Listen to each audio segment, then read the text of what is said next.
Oi pessoal, no vídeo de hoje a gente vai falar um pouco sobre o direito africano e também sobre o direito das mulheres na África do Sul.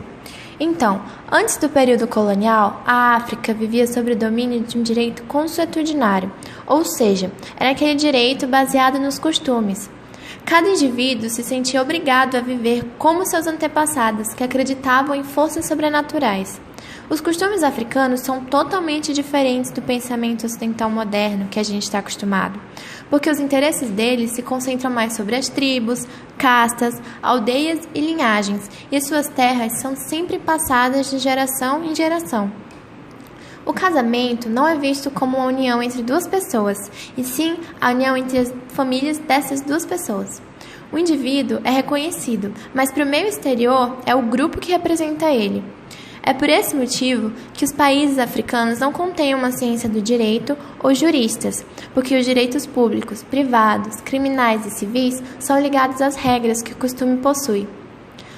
Depois do período colonial, os estados originários do Império Britânico aderiram à Common Law, e os estados originários do Império Francês e o antigo Congo belga aderiram ao Civil Law.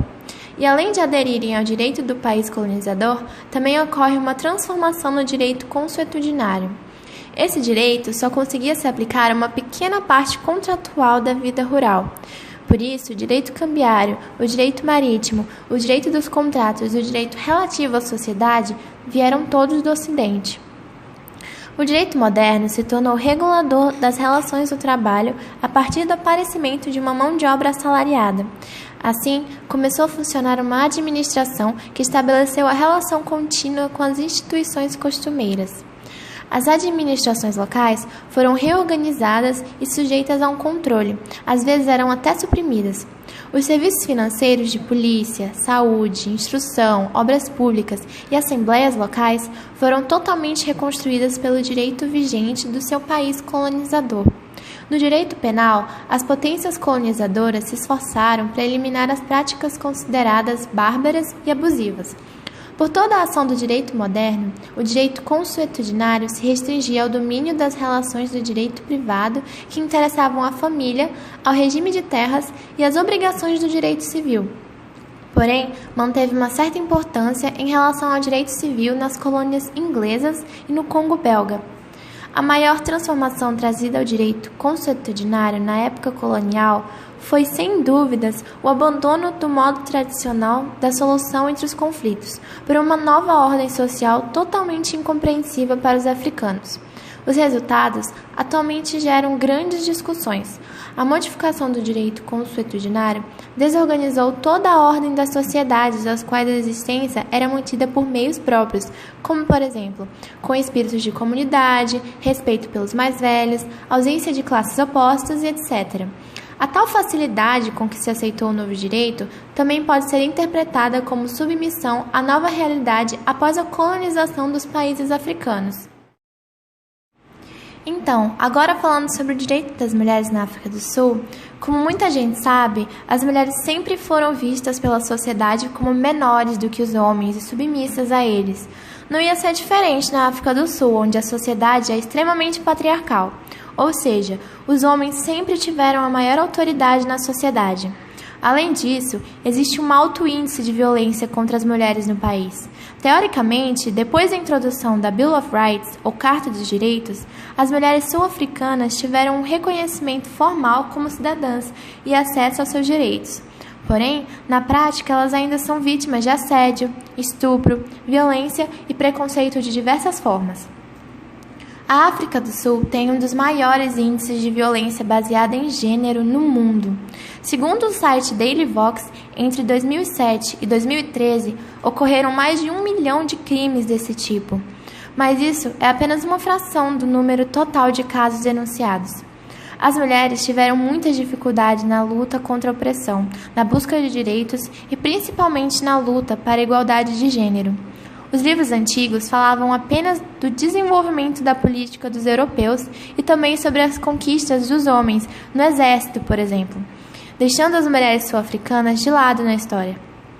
Essa invisibilidade das mulheres é devido à forma patriarcal da sociedade africana.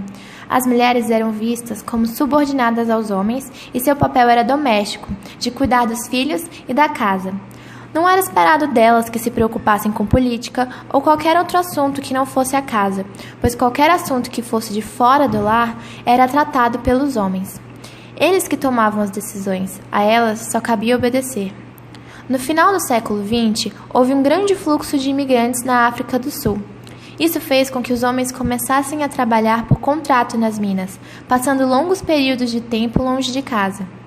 As mulheres, ainda com a responsabilidade de cuidar do lar, tinham que buscar uma maneira de prover para suas famílias.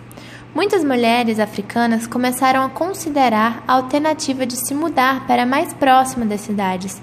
Isso dava a oportunidade de lavar roupa ou optar por emprego como empregada, por exemplo. Mas convinha mais ao governo ter famílias africanas vivendo nas reservas. Então, as mulheres que se mudassem para a cidade sofreriam com as medidas de controle de influxo do governo. Nas cidades, as mulheres também se tornaram mais independentes. Elas eram mais politicamente conscientes e menos complacentes com as severas e discriminatórias restrições impostas a elas. As mulheres se mostraram contra ter que levar passes em 3 grandes campanhas.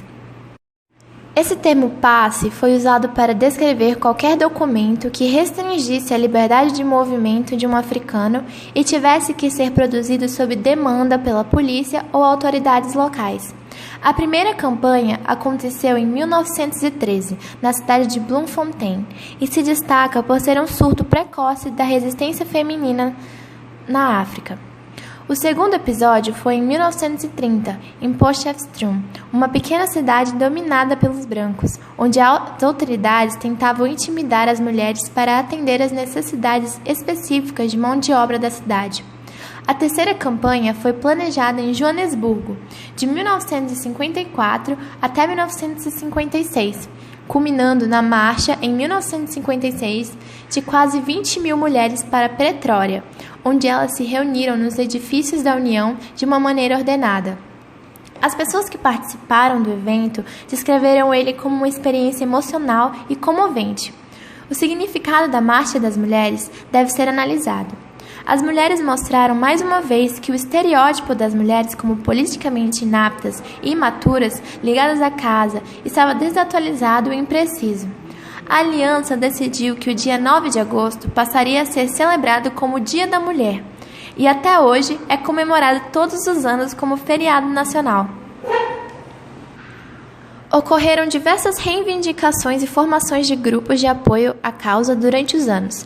Depois da eleição de 1994, o novo ministro da Justiça, Dullah Omar, propôs a ideia da Comissão da Verdade e Reconciliação, a CVR.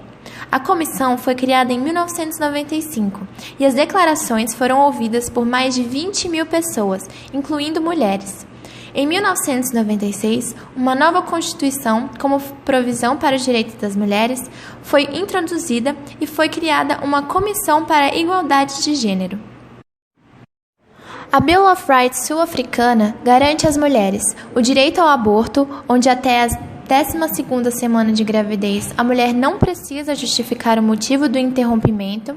Da 13ª semana até a 20ª, a mulher poderá realizar o aborto se a gravidez implicar em um risco à saúde da mulher, se a gravidez for resultado de estupro ou incesto e também se ela não tiver condições de criar a criança. Incluído no direito das mulheres está também a proteção contra a violência doméstica, onde a mulher pode pedir até por uma ordem de restrição contra o agressor, e proteção contra o assédio sexual no trabalho. A sociedade sul-africana continua sendo pluralista, com enormes diversidades culturais e há muitos desafios pela frente. Além disso, na África do Sul moderna, as mulheres enfrentam várias questões, como a alta taxa de criminalidade, violência doméstica, abuso infantil, HIV, AIDS, pobreza e desemprego. A maternidade ainda é fundamental para a vida da maioria das mulheres e o papel delas na vida familiar ainda é a base de uma sociedade moralmente correta e ordenada. Embora grandes avanços tenham sido feitos, a discriminação de gênero ainda ocorre no local de trabalho. E embora haja exceções notáveis, as mulheres ainda estão mal representadas nos principais postos administrativos e executivos em todo o país. O Protocolo de Maputo é um documento oficial que integra a Carta Africana dos Direitos Humanos e dos Povos, adotado em 2003 pela Assembleia da União Africana em Maputo, Moçambique. Esse documento determina que os Estados devem garantir às mulheres o acesso a serviços de saúde, assim como acesso a programas que promovam a informação, educação e comunicação. Além disso, também devem proteger os direitos reprodutivos das mulheres, como o artigo 14º, Saúde e Direitos Reprodutivos, que afirma que o aborto deve ser totalmente legal em todo o território africano. Ainda, o documento visa maior representação e inserção das mulheres em todos os âmbitos, especialmente na área política e judiciária, promovendo a igual participação de ambos os gêneros.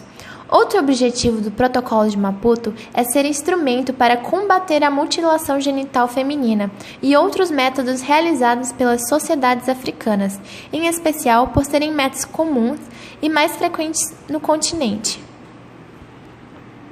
Após a África do Sul assinar esse documento, ela começou a desenvolver políticas públicas que geraram os menores níveis de discriminação contra a mulher na região. Isto porque possui uma forte estrutura de promoção da igualdade de gênero. A igualdade está prevista na Constituição e a discriminação de gênero é proibida. O casamento tem idade mínima de 18 anos para ambos os sexos, evitando o problema de casamentos infantis. Além disso, tem uma legislação forte em oposição à violência contra a mulher, criminalizando a violência doméstica, o estupro, inclusive entre os cônjuges, o assédio sexual e a mutilação genital feminina. Porém, esses números ainda são baixos comparados aos casos de estupro ou qualquer faixa etária feminina. A cada 27 segundos, uma mulher é abusada sexualmente na África do Sul. Uma em cada 3 sul-africanas será violentada pelo menos uma vez na vida.